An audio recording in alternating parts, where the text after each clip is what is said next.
lo and behold, once you hit around 30, you're like, Hall Oates is the best band ever again. So it's like kind of cycles back through it. And Can I just say real quick, John Oates, probably the most underrated musician of all time. I mean, the most uh, perfect accoutrement to Daryl Hall's soulful piano playing and vocalizing. Never yeah, gets enough credit, man, that guy. and let's thank cocaine too, because cocaine helped a lot, I'm sure. Yeah, well, I mean, it was the 80s, right? It was the 80s, man. Yeah, you're hauling fucking Oates. Welcome to the 525 Records podcast. Well, me and her, I thought we were strong, but in the end I found out I was wrong. It seems my love had another me. She bought herself a gun, she packed us up a lunch, we drove out to our favorite place. She shot me in the chest and buried me where we first kissed. But my love, it didn't die, she just buried it alive. And sometime the next day I crawled out of that grave. And now my love for her has turned into some kind of hunger. My guest today on the 525 podcast is none other than Andrew Leach, a Portland musician, ukulele master, melodic genius. I could go on. Had a great time. Good interview. Great shows. I hope you enjoy it.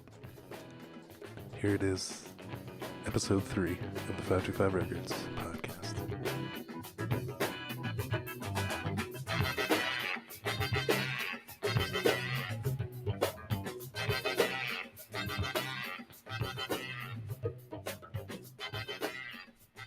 Welcome to the 525 Records podcast. My guest today, the amazing Andrew Leach, a good friend of mine. We go way back, former roommate at the 525 house. How you doing, Andrew? Welcome to the podcast. I'm doing good. We're doing a long distance podcast. I'm here in Vegas. He's up in Portland. How's Portland today, buddy? Is it still flooding or what? It's not flooded at all. It's not even raining, as far as I can tell.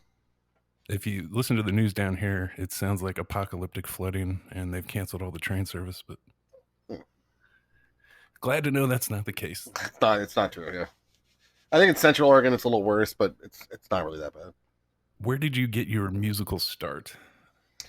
My parents let me have their record player, and I stole my records from my uncles, and I went through every single one of them, and I went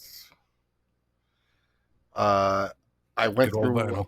yeah, like 500, 600 records, and I had a stack of Try Again Later, a stack of no's, and a stack of definitely yeses, and it was about like 400 no's, 50 Try Again Laters, and like 10 yeses, and I would just go sleep every night listening to those, and yeah, eventually my first instrument was the saxophone. That's how I started in third grade. So What were some of those records at an early age that really made a dent on you as a young teenage Andrew Leach in Coos Bay, Oregon? well, I got so at 8 years old I was all about Hall Oates, and then around 11 I was all about Led Zeppelin. I collected every one of their albums, and then around 13 I moved on to Pink Floyd, and then yeah, I mean, I gave up on Hall Oates, and then lo and behold, once you hit around 30, you're like, Hall Oates is the best band ever again. So it's like kind of cycles back through it. And Can I just say real quick, John Oates, probably the most underrated musician of all time. I mean, the most uh, perfect accoutrement to Daryl Hall's soulful piano playing and vocalizing. Never yeah, gets enough credit, man, that guy. and let's thank cocaine too, because cocaine helped a lot, I'm sure. Yeah, well, I mean, it was the 80s, right? It was the 80s, man. Yeah, you're hauling fucking Oates. Yeah, So talk me through, yeah. when do you move to Portland? When do you pick up the uke? And when does that start rolling for you? So I moved to Portland in 2000 something, 2002 maybe. I don't know. It's been 20. I think it was 24. I just went through a horrible breakup with this woman. It was my boss. I was dating my boss, and she we were having an affair. She had a boyfriend, Hey now. who was addicted. Yeah, he was addicted to video games, and so Shocker. we would just hang out all the time. Yeah, and madly in love with her, and she just she decided she was gonna leave and just drove off. We had like a summer job together, essentially. It wasn't like really like yeah. But she leaves. I'm out of a job. I'm out of a girlfriend, and I'm like living in Eugene. And my friend Ann calls me up randomly and says, "Hey Andrew, you want to move to Portland?" And I was like, "Yeah, sure, why not?" And then she said, "Okay, I'll call you later." And called me later. She called me like an hour later and told me I owed her $700 for rent and deposit. Great. But yeah, it was me and two other girls, and we lived together. And I was playing a lot of music in my room. I've been very private with my music for a long, long time.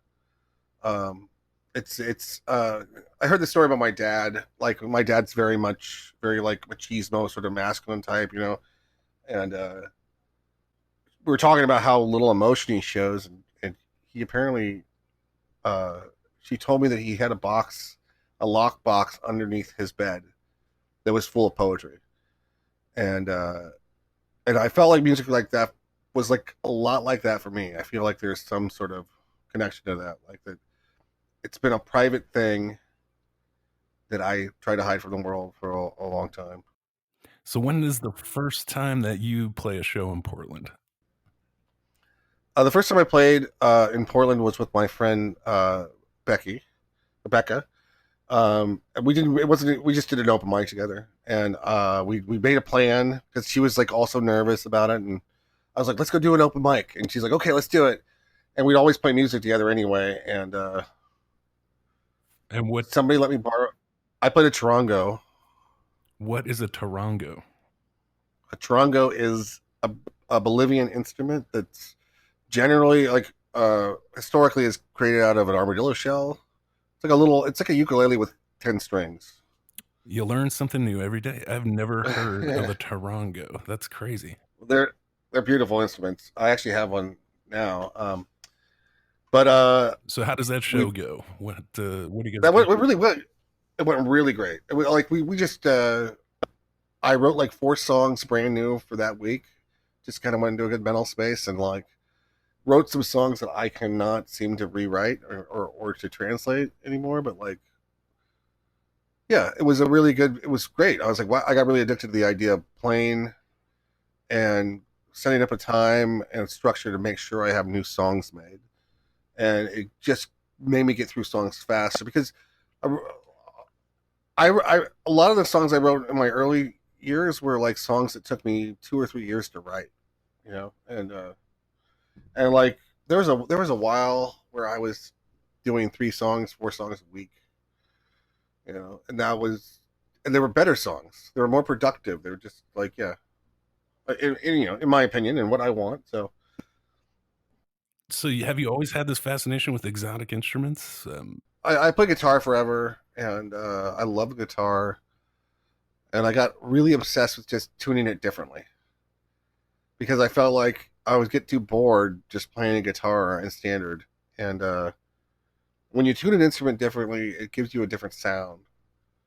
And when the instrument has a particular sound, it's almost like it wants you to write a particular way.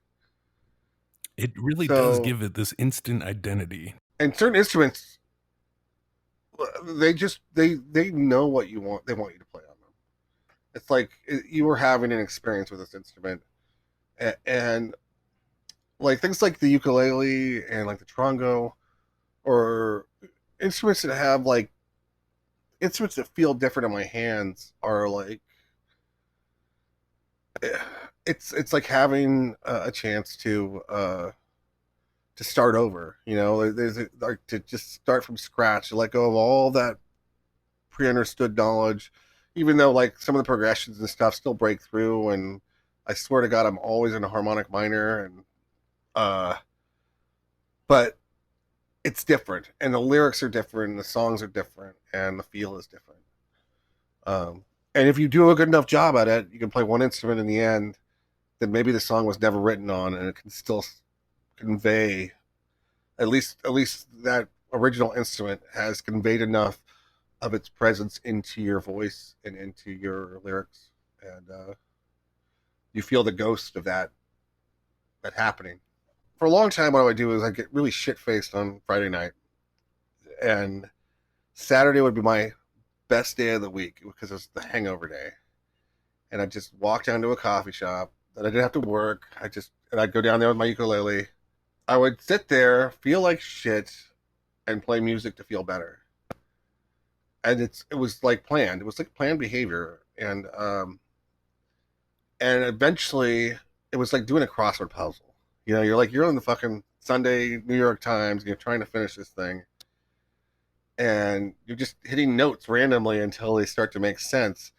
And as they start to make sense, there starts to get a feel out of it. And as the feel comes in, you start to adjust. And I really don't like to use basic chords. I like to use abstract pickings and just lots of variations of chords. And I pretty much feel it out until it makes the right noise.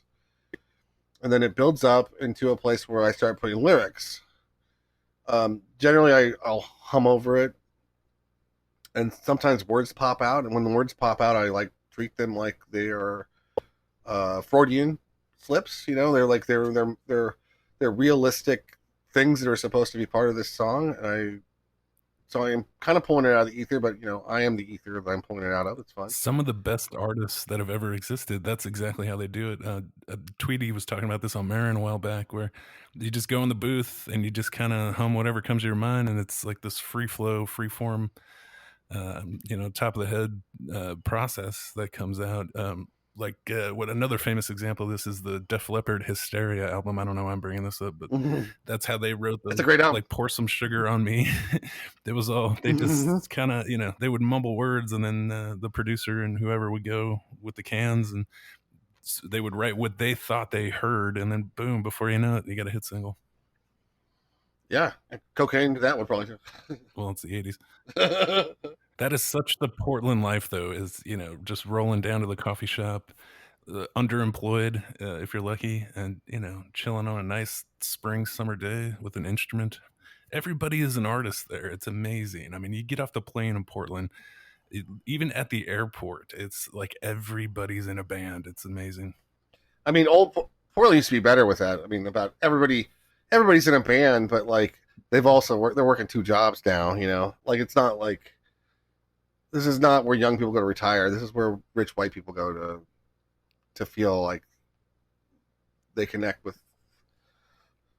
Dude, the commercial real estate boom is off the hook. There was this great thing on Twitter a couple of weeks ago. It was a time lapse from 2009 till 2019.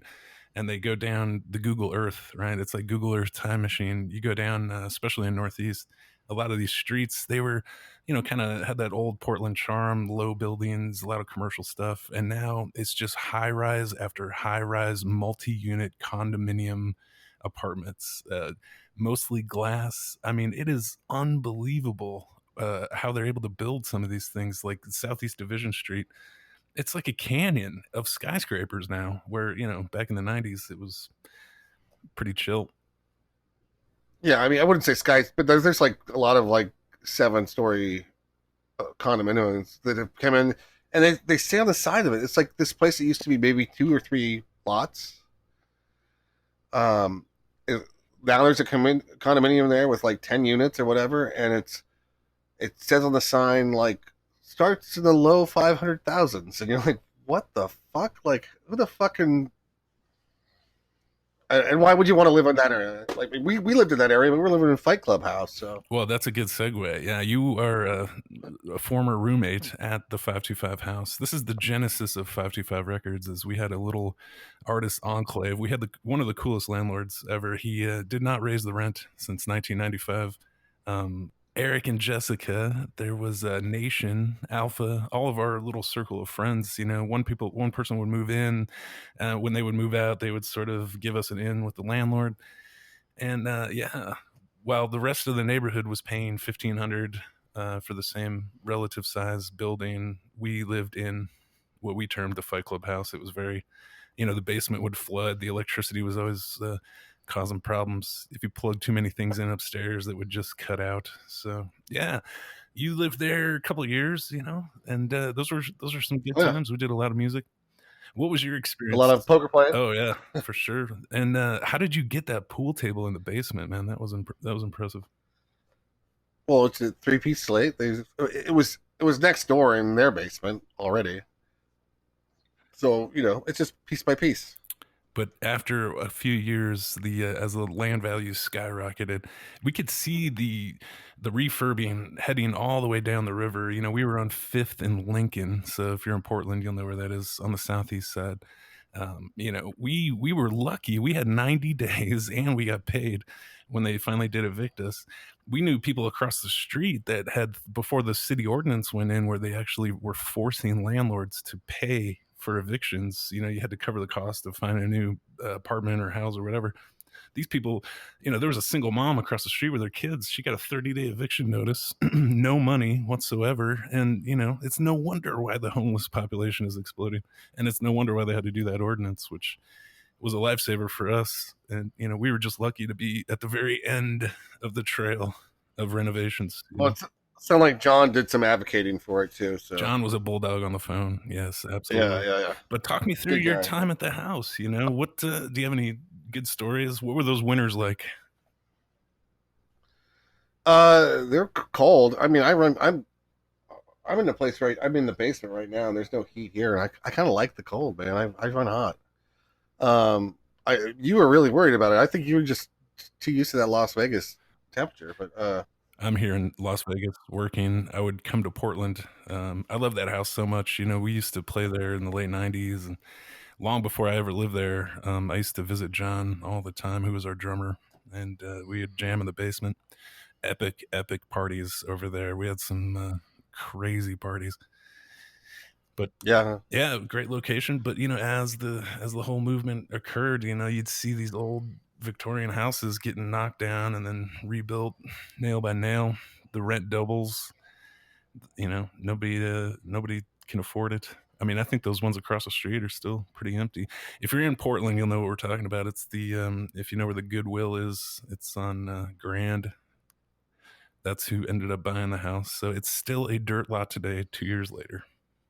But dirt lot instead of our house, yeah. But this is a good segue into Kai, who is a mutual friend of ours. The first time I saw Kai, picture this: I'd been working in Vegas as a crap dealer, trying to live in two cities at once, and I'd fly up periodically to go, what I consider to be my house.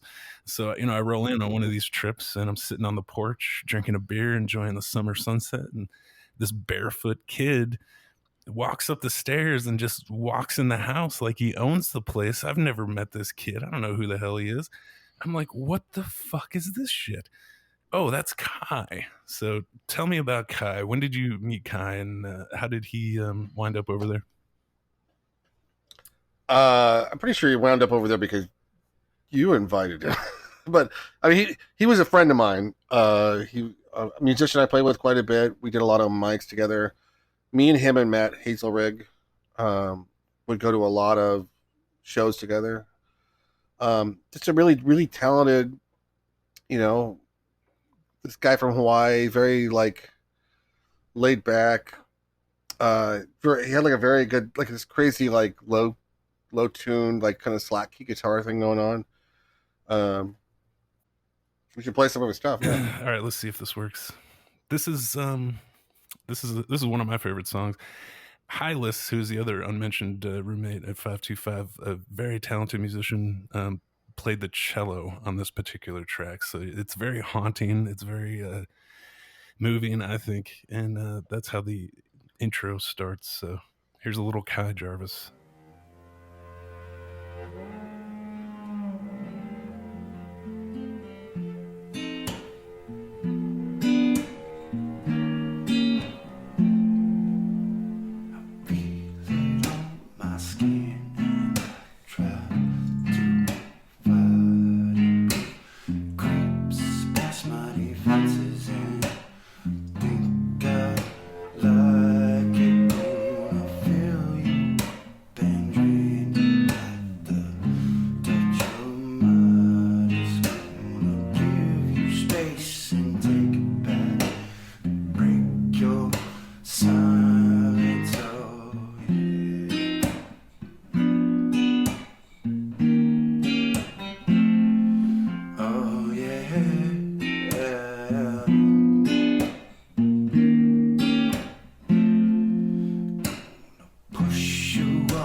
your shoulders and you bite back just like you should.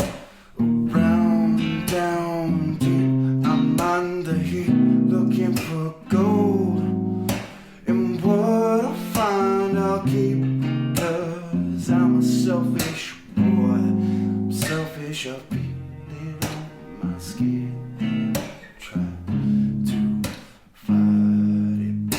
It creeps past my defenses and I think I like it. Gonna fill you up and drain you. Got the touch of mine. It's gonna give you space and take it back to break your silence. Oh yeah.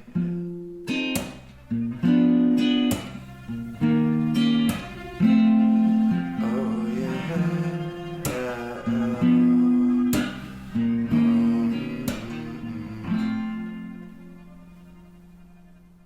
That was amazing. You know, I think the real star. It's hard to tell. Man, he has such a good voice, you know, and Hylas did such a great job with those cello tracks. You know, it's the only time in history. You know, I consider myself to be kind of an archiver. You know, I like to save everything, and you know, he pissed me off so bad. I just deleted all those rough tracks and rough files, and I'm so fucking angry that I did that now because that's it. The only place this exists is on his SoundCloud, which I will put the link to at the bottom of this episode. And yeah, so I don't know, you know, for what it's worth, really, really good music, a really great voice, a really, really talented kid, and hope he's doing well. If you're out there and you hear this, Kai, what's up, buddy? But yeah, what was your experience like? Did you? One of my favorite things was watching you guys play together. You know, he did have a detuned guitar. It was very low. He had that Ovation acoustic, and it was really resonant. But the thing that blew me away the most about him was that slap. You know, you hear it with any song of his that you listen to. He had this style where on his right hand he would slap the strings, and it was so in the pocket, so rhythmic. It's just a sledgehammer. It was like you didn't even need a drummer. You just hear that thwack, thwack, you know? And when we were recording that, I was like, God, how do I get that the best? You know, we need a stairway or a canyon or something to bring that out. But that was a very unique part of his guitar playing style. And that's something that really helped when you guys would play together. You know, like you guys would do a lot of shows, various places.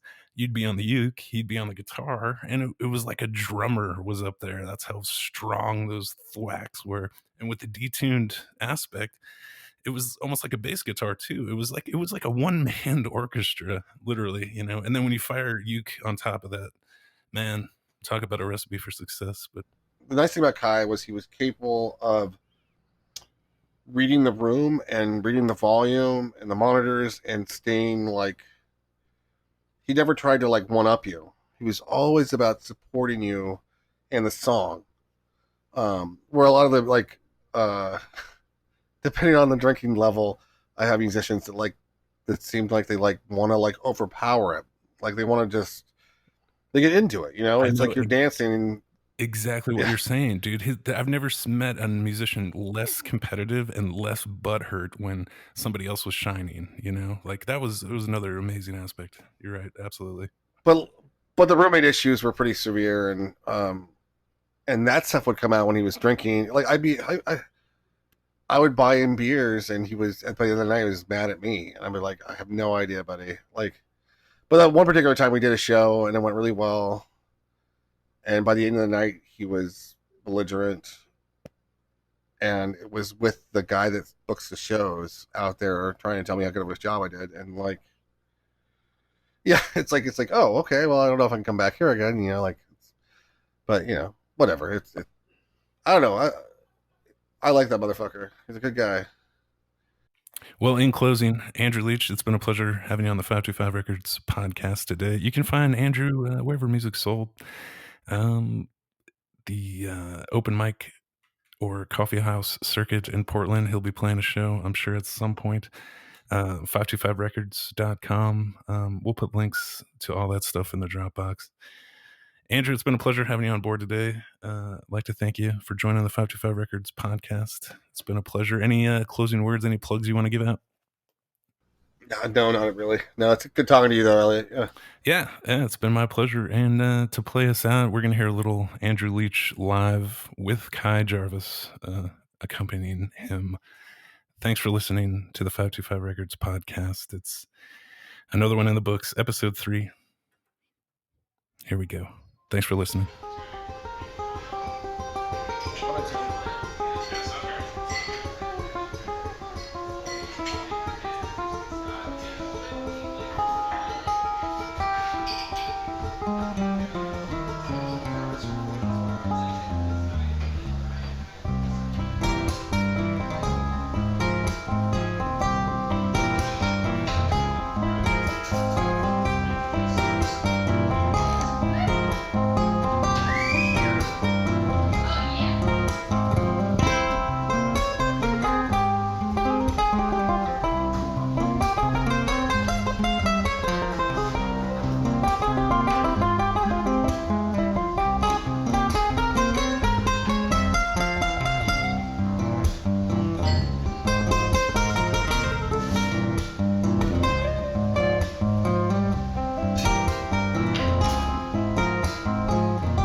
Down the stairs when I finally get you alone. In my room, spinning vinyls of me, not so long, and we'll get so close.